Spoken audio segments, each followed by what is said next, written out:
Hello class 10, this is Supriya from page setter 9th and 10th। तो आज हम अपना इकोनॉमिक्स का पहला चैप्टर डेवलपमेंट पढ़ेंगे। तो बहुत छोटा सा चैप्टर है। व्हाट आर कैसे डेवलपमेंट गोल किसी के लिए कॉन्फ्लिक्ट होता है, नेशनल डेवलपमेंट क्या होता है और इन्फेंट रेशियो क्या होता है, ये सब लिटरेसी रेट कैसे कितने तरह से एक कंट्री के डेवलपमेंट को हम देखते हैं, ये सब हम इस चैप्टर में पढ़ेंगे। तो आगे देखते हैं हम। चैप्टर हमारा शुरू होता है पहले टॉपिक के साथ, जो है what development promises different people different goals, या फिर आप बोल सकते हैं डिफरेंट पीपल कन्फ्लिक्टिंग गोल्स। तो ये पढ़ने से पहले मैं आपको कुछ एग्जांपल देती हूँ। जैसे कि मान लो यहाँ पे कि एक वेंडर है जो सब्जी बेचती है, जिसका नाम है आशा। ठीक है, आशा है हमारी, जिसको हम डिनोट करते हैं ए से, हमारी वेजिटेबल हॉकर। और एक बहुत ही अंबानी है। ठीक है, ये है हमारा अंबानी। ठीक है, तो ये जो अंबानी है वो मुंबई की सड़क से जा रहा है, और ये जो हमारी बेचारी गरीब सी आशा है वो हम अंबानी को एम से डिनोट कर देते हैं हम। तो ये जो हमारी आशा है वो यहाँ पे सड़क के किनारे अपना सब्जी बेचती है, हमेशा से बेचती आ रही है, बहुत टाइम से बेचती आ रही है। तो अब ये जो अंबानी साहब, इनका मन किया कि नहीं, अब हमें सड़क को लंबा करना है, अब हमें सड़क को मोटा करना है, अब ये जो बची खुची जमीन है उसको भी करना है, अब हमें इसको हटा देना है, अब हमें सड़क को बड़ा कर देना है, मोटा कर देना है। तो अब इस सड़क के लंबा मोटा होने से किसको अफेक्ट करेगा? अंबानी साहब के लिए तो ठीक है कि वो अपनी गाड़ी से आराम से जा सकते हैं। ठीक है, पर यहाँ पे जो आशा है वो कितने ही सालों से यहाँ पे सब्जी बेच रही थी, अब वो अपनी सब्जी लेके कहाँ जाएगी बेचने? अब ये जो डेवलपमेंट गोल है वो अंबानी साहब के लिए तो डेवलपमेंट गोल है, पर जो हमारी बेचारी आशा है उसके लिए तो ये डिस्ट्रक्टिव हो गया, क्योंकि उसको अपनी जगह से शिफ्ट करना पड़ गया। तो जो अंबानी के लिए जो एक डेवलपमेंटल गोल था, वो जो एक सब्जी बेचने वाली आशा के लिए डिस्ट्रक्टिव हो गया। हम एक और एग्जांपल लेते हैं। जैसे कि अगर कहीं पे एक piece of patch of land है, जैसे फॉरेस्ट है, ये बहुत पुराना फॉरेस्ट है। ठीक है, यहाँ पे ट्राइबल्स रहते हैं। कौन रहते हैं यहाँ पे? ट्राइबल्स रहते हैं। अब गवर्नमेंट के सर्वेस हुए तो पता चला कि इस फॉरेस्ट में तो भाई बहुत कुछ मिलता है, जैसे कि यहाँ पे तो बहुत अच्छी क्वालिटी के कोल मिलते हैं, यहाँ पे बहुत सारे फॉसिल फ्यूल्स मिल जाते हैं, यहाँ पे बॉक्साइट मिल रहा है, माइका मिल रहा है, बहुत कुछ मिल रहा है यहाँ पे। अब तो गवर्नमेंट इस फॉरेस्ट को छोड़ेगी नहीं, नो डाउट की गवर्नमेंट छोड़ देगी। तो अब बेचारे ये जो ट्राइबल्स थे, अब तो इनको यहाँ से शिफ्ट करना पड़ेगा, अब तो इनको कहीं और जाना पड़ेगा, और कहाँ जाना है वो तो गवर्नमेंट इन्हें बताएगी नहीं। तो अब जब इन्हें इनका ये जो सालों से रहने वाला जो ये जगह था उसको खाली करके जाना है, तो गवर्नमेंट के लिए तो ये एक नेशनल डेवलपमेंट हो गया, क्योंकि अब माइका निकलेगा, बॉक्साइट निकलेगा, इतनी सारी कोल निकलेगी, तो अब तो ट्रेड होगा, इंडिया में पैसे आएंगे, मजा ही मजा होगा। किसके लिए? गवर्नमेंट के लिए। पर ये जो ट्राइबल्स थे, अब तो इन्हें शिफ्ट करना पड़ गया, इनके पता नहीं पूर्वजों से जो जहाँ पे रह रहे बेचारे, ये उनको वहां से अब शिफ्ट करना पड़ गया, और अब ये जहाँ पे जाएंगे अब वो वहां से भी क्या पता इनको शिफ्ट करना पड़े कभी जाके। तो अब इनको जब शिफ्ट करना पड़ गया, कई बार गवर्नमेंट अलाउंसेस दे देती है, पर हमेशा गवर्नमेंट नहीं देती। तो अब यहाँ पे तो ट्राइबल्स के लिए तो ये डिस्ट्रक्टिव हो गया ना। ये जो था, ये जो सर्वे हुआ, उससे जो नतीजा निकला, ये तो इनके लिए डिस्ट्रक्टिव था। बट यही जो गवर्नमेंट थी, जिसको को पता चला, उसके लिए तो ये डेवलपमेंटल गोल है भाई।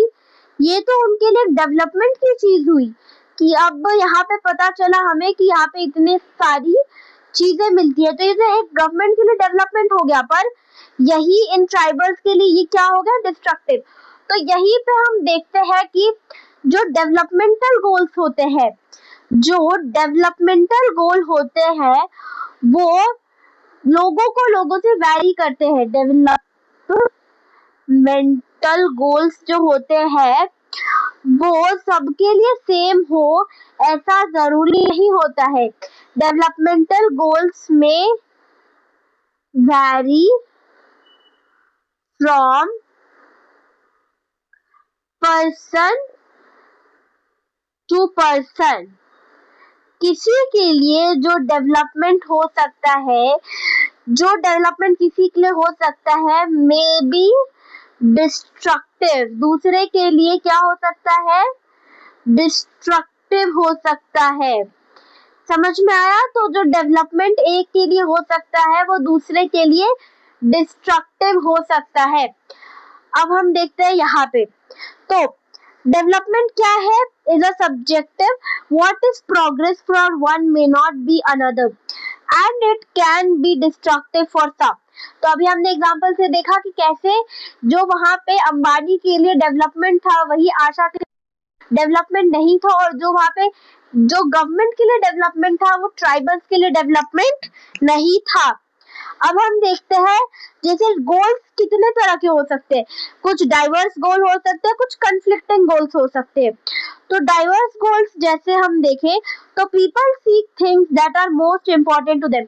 इस गोल में जो सबसे ज्यादा इम्पोर्टेंट चीज होती है लोग उन्हीं को देखते हैं। जैसे कि अगर किसी को काम नहीं मिल रहा तो वो ज्यादा काम देखेगा। जैसे हाँ, यहाँ पे एग्जांपल दिया हुआ है, जैसे यहाँ landless labourer seek more days of work. तो यहाँ पे जो एक लैंडलेस लेबरर है, अब वो क्या चाहेगा कि उसको ज्यादा देर काम मिले, उसको अच्छे से सामान मिले, उसको ज्यादा आमदनी हो ताकि वो घर को अपने अच्छे तरीके से चला सके। एक जो लड़की है जिसके घर में इक्वालिटी नहीं है, जिसके भाई को अगर कोई खेलने के लिए कार दिया जाता है तो इसको वहीं पे किचन सेट दे दिया जाता है खेलने के लिए कि तुम लड़की हो, तुम किचन सेट से खेलो, जबकि उस लड़की को कार में ज्यादा इंटरेस्ट है, किचन सेट में नहीं। तो यहाँ पे हमने देखा कि यहाँ पे उस लड़की के साथ डिस्क्रिमिनेशन हो रहा है कि यही उसके भाई को कुछ और मिल रहा है, उसको कुछ और मिल रहा है। तो अब देखते हैं conflicting goals to get more electricity. हाँ, एक और एग्जांपल यहाँ पे लोकल ट्राइबल्स का हम देखें तो यहाँ पे जैसे इंडस्ट्रियलिस्ट को, यहाँ पे कोई एक इंडस्ट्रियलिस्ट है, उसको यहाँ पे उस डैम को करने के कारण जो लोकल ट्राइबल्स थे उनको हटना पड़ेगा। तो अब यहाँ पे आप खुद सोच सकते हैं कि यहाँ पे अगर हटना पड़ेगा उन ट्राइबल्स को तो किसके लिए डिस्ट्रक्टिव होगा, ये ट्राइबल्स के लिए डिस्ट्रक्टिव हो गया, ये जो ट्राइबल्स के लिए ये डिस्ट्रक्टिव हो गया। और यही जो इंडस्ट्रियलिस्ट थे उनके लिए ये चीज डेवलपमेंट हो गई, क्योंकि वो तो अब डैम बना रहे, इलेक्ट्रिसिटी निकलेगा, तो उनके लिए तो पैसे कमाने का एक जरिया बन गया। पर ये जो ट्राइबल्स थे, जो ये ट्राइबल्स थे, उनके लिए तो डिस्ट्रक्टिव हो गया, डिस्ट्रक्शन हो गया, उनको तो अब शिफ्ट होना पड़ेगा अपनी जगह से। तो इसके लिए यहाँ पे हम देख सकते हैं कि जो एक के लिए डेवलपमेंटल गोल था, जैसे कि जो इंडस्ट्रियलिस्ट के लिए जो डेवलपमेंट की बात थी, पर यही जो ये ट्राइबल्स थे उनके लिए ये डेवलपमेंट नहीं है, उनके लिए ये डिस्ट्रक्शन है। अब कुछ हम की पॉइंट्स देख लेते हैं, जैसे कि different person can have different developmental goals, no doubt हमने देख लिया यहाँ पे। अब यहाँ पे आपकी एनसीईआरटी की लाइन हो गई कि what may be development for one may not B development for other, it may be destructive for other. तो जो एक इंसान के लिए डेवलपमेंट है वो दूसरे के लिए डेवलपमेंट होना है ऐसा जरूरी नहीं है।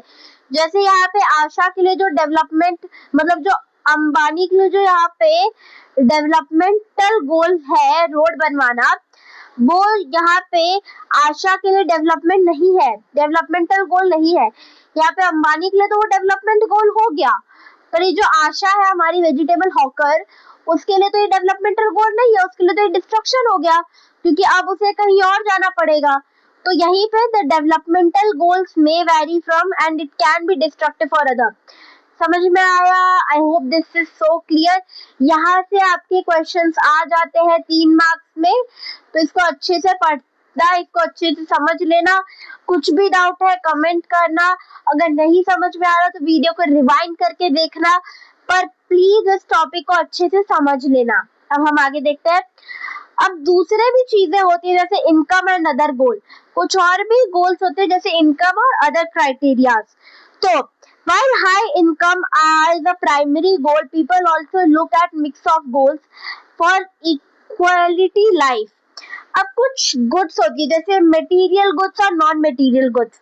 अब मटेरियल गुड्स से तो आप समझ ही रहे होंगे कि जो पैसा, जिससे पैसा, जो चीज पैसा खरीद सके, ठीक है, उसको यहाँ पे मटेरियल गोल्ड बोला जा रहा है। बट नॉन मटेरियल गोल्ड ऐसी चीज होती है जो पैसे शायद ही दे सकते, जैसे इक्वल ट्रीटमेंट। अब बोलोगे कि हाँ मैम पैसे तो इसको दे सकते हैं, पैसा तो दे सकते हैं, पैसा है तो हमें इक्वली ट्रीट किया जाएगा। अच्छा, what about freedom?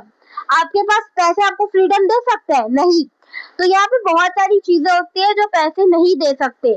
Security, respect, ये सब पैसे नहीं दे सकते। जैसे कि एक एग्जांपल देती रही हूँ मैं आपको। एक जॉब है जो आपको बहुत ज्यादा पैसे दे रहा है, पर ना तो वहाँ पे कोई सिक्योरिटी है, ना तो आपको टाइम है। टाइम आपको फैमिली के लिए बिल्कुल है ही नहीं। आपको बस एकदम जॉब करना है, काम करना है, घर जाना है, काम करना है, घर जाना है। इसके अलावा आपकी जिंदगी कुछ नहीं है। और एक और जॉब मिल रही है आपको जिसमें आपको थोड़ा कम पैसे दे रहा है, पर आपको सिक्योरिटी अच्छे से मिल रही है।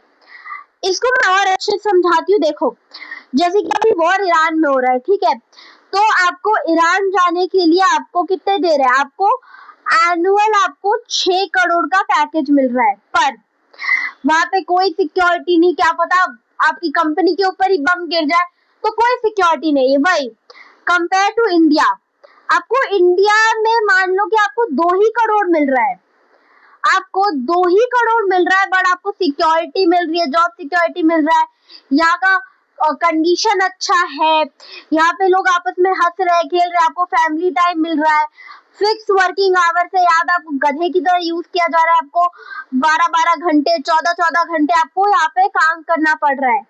तो which one you will prefer? अब आप सब बोलेंगे कि हाँ मैम इंडिया ही प्रेफर करेंगे, क्योंकि फैमिली भी तो कोई चीज होती है। तो वही यहाँ पे आपको मनी, यहाँ पे आपको सिक्योरिटी नहीं दिला सकता, क्योंकि अब अगर बॉम्ब गिरेगा तो आपको क्या पैसे का छज्जा लगा लीजिएगा? तो ऐसे तो कुछ बचेगा ही नहीं ना, आपको यहाँ पे सिक्योरिटी नहीं मिल सकता। वाइल यही इंडिया में इट्स बेटर, ठीक है। तो अब हम आगे देखते हैं। आगे है हमारे पास नेशनल डेवलपमेंट। नेशनल मतलब पूरे नेशन का डेवलपमेंट। अब देखते हैं क्या होता है। Just as individual have different goals, the notions and of national development are also likely to be different. It involves prioritizing goals that benefit a large number of people rather than a small group. अब जैसे कि कुछ लोगों के लिए जैसे लोगों की पर्सनल डेवलपमेंटल गोल्स अलग होती है, तो वैसे ही अगर हम सबसे पूछे तो किसी के लिए अगर एक्सपोर्ट अच्छा है कि ज्यादा एक्सपोर्ट होगा, ज्यादा डॉलर आएंगे इंडिया में, पर यही जो हमारे इंडियन वीवर्स है वो बोलेंगे नहीं, हमारे सामानों का क्या होगा। तो यही हमारे इंडिया में ही 2 गोल्स हो गए कि अगर हमने किसी पढ़े लिखे अच्छे इंसान से पूछा तो वो बोलेगा कि हमें बाहर करना चाहिए, क्योंकि अगर ज्यादा हमें डॉलर मिलेगा, ठीक है। पर वही जो हमारे इंडियन लोकल वर्कर्स है वो बोलेंगे नहीं, बाहर क्यों जा रहा है, बाहर से सामान आएगा, हमसे कोई सामान ही नहीं खरीदेगा। तो यहाँ पे एक इंसान के लिए जो डेवलपमेंट हुआ, अब वहां पे ये दूसरे के लिए तो डेवलपमेंट नहीं हुआ, वो तो उसके लिए डिस्ट्रक्शन हो रहा है, क्योंकि अगर बाहर से सामान सस्ते में आने लगा तो इन इंडियन से तो कोई सामान खरीदेगा ही नहीं ना, बेचारों का धंधा ठप हो जाएगा।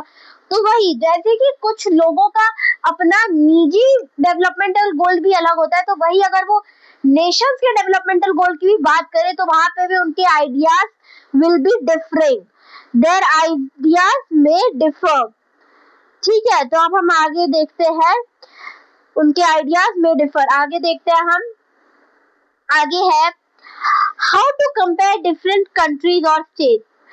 कंट्रीज और स्टेट को कंपेयर कैसे किया जाए? To compare countries we usually look at their income, however since countries have different population we use average income, ठीक है। हम निकालने के लिए क्या यूज करते हैं? एवरेज इनकम यूज करते हैं। एवरेज इनकम निकाला कैसे जाता है? पहले हम देखते हैं टोटल इनकम कैसे निकलता है। तो sum of all income of the all resident of the country, सारे आपके कंट्री में जैसे कि अगर 5 लोग हैं तो आप अगर पांचों अगर 1000 कमा रहे हैं, अगर 500, अगर 1000 भी नहीं, अगर 500 100 कमा रहे हैं तो आपका कंट्री का कितना हो गया, आपकी कंट्री का आमदनी हो जाएगा 500। ठीक है, आपकी कंट्री का आमदनी हो गया 500। अब देखते हैं उसके बाद per capita income. Per capita income क्या होता है कि एक इंसान कितना कमा लेता है, एक स्क्वायर यूनिट में एक एवरेज इंसान कितना कमा लेता है, उसको पर कैपिटा इनकम बोलते हैं। अब एवरेज इनकम निकालते कैसे हैं, तो total income of the country by total population. तो अब अगर ये 500 था, इसको 500, पूरे कंट्री की हमारी 500 आमदनी थी और पॉपुलेशन 5 था, तो अगर हम इसको काटेंगे तो हमारा 100 निकल जाएगा। मतलब एक एवरेज इंसान कितना कमा रहा है, 100। पर यहाँ पे ये हो सकता है कि कोई इंसान 100 की जगह 150 कमा रहा हो, 200 कमा रहा हो, ये तो कुछ एवरेज हुआ। पर यहाँ पे ये भी है कि अगर कोई इंसान 150 कमा रहा होगा तो कोई एक ऐसा भी इंसान होगा जो सिर्फ 50 कमा रहा होगा, तो उस इंसान को हम बोलेंगे बिलो एवरेज। तो वो इंसान क्या कमा रहा है, बिलो एवरेज कमा रहा है। वो एवरेज जो हमारी क्राइटेरिया हुई, अगर ही सपोज एवरेज क्राइटेरिया हमारी 100 हुई, जो उसके नीचे आ गया इंसान जो 50 कमा रहा है, अगर वो 99 रुपीज भी कमा रहा है तो भी वो इस एवरेज क्राइटेरिया के नीचे ही होगा। और जो इंसान कोई 150 कमा रहा है, 200 कमा रहा है, वो हमारा अबव एवरेज होगा। तो ऐसे अब हम इनकम के ही बेसिस पे तो नहीं कर सकते ना। अब आगे देखते हैं और क्या क्या क्राइटेरियाज होती है। अब एक होता है वर्ल्ड बैंक क्राइटेरिया। तो world bank classifies countries based on per capita income. World bank classify कैसे करता है कंट्री को, उनके पर कैपिटा इनकम के हिसाब से। रिच और developed country with per capita high per capita income, low countries will low per capita income, India falls low middle class। India मतलब जैसे कि अगर ये कोई क्राइटेरिया है, जैसे इतना लोग है, तो इंडिया सबसे नीचे भी नहीं है, ऊपर भी नहीं है। इंडिया गरीबों में आता है पर मिडिल गरीब में आता है। ठीक है, क्योंकि यहाँ पे इतने सारे लोग हैं, जैसे यहाँ पे ये इंडिया होगा, ना ज्यादा ऊपर ना ज्यादा नीचे, एकदम बीच में बट गरीब। ठीक है, ये इंडिया होगा क्योंकि इंडिया में पर कैपिटा इनकम बहुत कम है। ठीक है, आगे देखते हैं। तो यहाँ पे आपको समझना चाहिए कि वर्ल्ड बैंक, ये एक वर्ल्ड बैंक के हिसाब से है, यही एक खाली क्राइटेरिया नहीं हुआ, और भी बहुत सारी क्राइटेरियाज है। ये तो एक खाली वर्ल्ड बैंक अपने हिसाब से स्पेसिफाई कर रहा है कि हम अपने हिसाब से कंट्री को अमीर गरीब कैसे मानेंगे, उनके हिसाब अपने कंट्री को पर कैपिटा इनकम के हिसाब से ही मानेंगे कि वो कंट्री अमीर है या फिर वो कंट्री गरीब है। इसके अलावा भी ऑप्शंस होते। तो अब हम देखते हैं फिफ्थ पॉइंट जो है, तो क्या होता है वो इनकम एंड अदर क्राइटेरिया। तो इनकम ही एक क्राइटेरिया नहीं होता है जिससे हम मेजर कर सकते हैं किसी स्टेट का डेवलपमेंट। तो अब हम देखते हैं, जैसे अगर हम कंपेयर करें हरियाणा, केरला और बिहार को, तो व्हाट वी सी, तो यहाँ पे उसका है टेबल 1.4। तो हरियाणा में देखिए इन्फेंट मोर्टेलिटी रेट कितना है, 30। ठीक है, केरला में कितना है, 7, बिहार में 32। अब लिटरेसी रेट देखिए 82, 94, 62। नेट अटेंडेंस रेशियो पर 100% सेकेंडरी स्टेज, एज 14 to 15, 2017-18। ठीक है, कब का डेटा है, 2017-18 का डेटा है। तो अब देखते हैं हरियाणा में 61, केरला में 83 और बिहार में 43। अब हम देखते हैं कि जैसी सोर्सेज का है, economic survey 2020, national sample survey organisation. अब जैसे कि डाउट होगा कि इन्फेंट मोर्टेलिटी रेट होता क्या, यहाँ पे हम इन्फेंट मोर्टेलिटी रेट देखें तो इन्फेंट मोर्टेलिटी रेट का मतलब होता है कि 1000 बच्चों में से 1000 बच्चे जो पैदा लिए उसमें से कितने जिंदा बचे। ठीक है, उसमें से एक्चुअली कितने मरे। तो हरियाणा में 30, केरला में 7, बिहार में 32। ठीक है, अब लिटरेसी रेट तो पता होगा सबको, पढ़ना लिखना का रेट होता है लिटरेसी रेट। ठीक है, तो लिटरेसी रेट जो सबसे कम आप देख रहे हैं वो बिहार में आप देख रहे हैं। फिर नेट अटेंडेंस रेशियो, जैसे कि जो 14 to 15 एज ग्रुप में बच्चे हैं, कितने बच्चे स्कूल अटेंड कर रहे हैं, तो आप देख सकते हैं कि बिहार में फिर से रेशियो कम है। 43% है, जबकि हरियाणा में उससे बेटर कंडीशन है। तो इस टेबल से आप क्या देखते हैं कि बिहार बहुत पीछे रह गया। ठीक है, अब हम जैसे देखते हैं conclusion, what do we draw conclusion. तो even though Haryana has higher income than Kerala, Kerala is more developed in human indicators। हाँ, तो पीछे जब हमने देखा कि जो हरियाणा है वो हो सकता है ज्यादा अर्न करता हो केरला से। इस टेबल में दिया नहीं है, पर हरियाणा का जो पर कैपिटा इनकम है, हरियाणा का जो पर कैपिटा इनकम है वो केरला से ज्यादा है। हरियाणा का पर कैपिटा इनकम ज्यादा है केरला से। तो यहाँ पे जैसे कि केरला, अगर हरियाणा पर कैपिटा इनकम में ज्यादा है, फिर भी जो ह्यूमन इंडिकेटर्स होता है जैसे हेल्थ और एजुकेशन, उसमें केरला लीड करता है। अब हम जैसे आगे देखें तो कुछ पब्लिक फैसिलिटीज भी होती है, जैसे money in your pocket can not buy all goods and services that you need to live well. हमने पहले भी देखा था कि कुछ चीजें होती है जो पैसे से बढ़ के होती है, वही वाली बात, जैसे कि pollution free environment you can not buy with money. हाँ, कुछ लोग बोलेंगे कि नहीं मैम हम डाइसन का एयर प्यूरिफायर लगा लेंगे। लगा सकते हो, लगा लेना, बहुत बढ़िया, पर अपने घर में ना, अब आप बाहर जाओगे तो आप बाहर थोड़ी ना डाइसन का एयर प्यूरिफायर लेके घूमोगे कि नहीं यहाँ पे मेरे को एयर प्यूरिफाई करना है, मेरे को एयर प्यूरिफायर चाहिए, तो वहां पे नहीं कर सकते, तो वहां पे नहीं होगा। प्रोटेक्शन फ्रॉम डिजीजेस, अगर आपके पास पैसे है भी तो आप डिजीजेस से प्रोटेक्शन कैसे कर ले सकते हो। जिसको डिजीज होना है वो तो होगा, जैसे कि कोरोना होना था, कितने ही लोगों को कोरोना हुआ और वो हुआ, जिसके बाद और मतलब बोलना नहीं चाहिए बट ज्यादातर तो पैसे वाले लोग ही मरे ना। तो कोरोना में जो मरे वो ज्यादातर पैसे ही थे। तो आप पोल्यूशन फ्री एनवायरनमेंट नहीं ले सकते, डिजीजेस से प्रोटेक्शन नहीं ले सकते। Example, Kerala has low infant mortality rate because it adequate provision of basic health and education.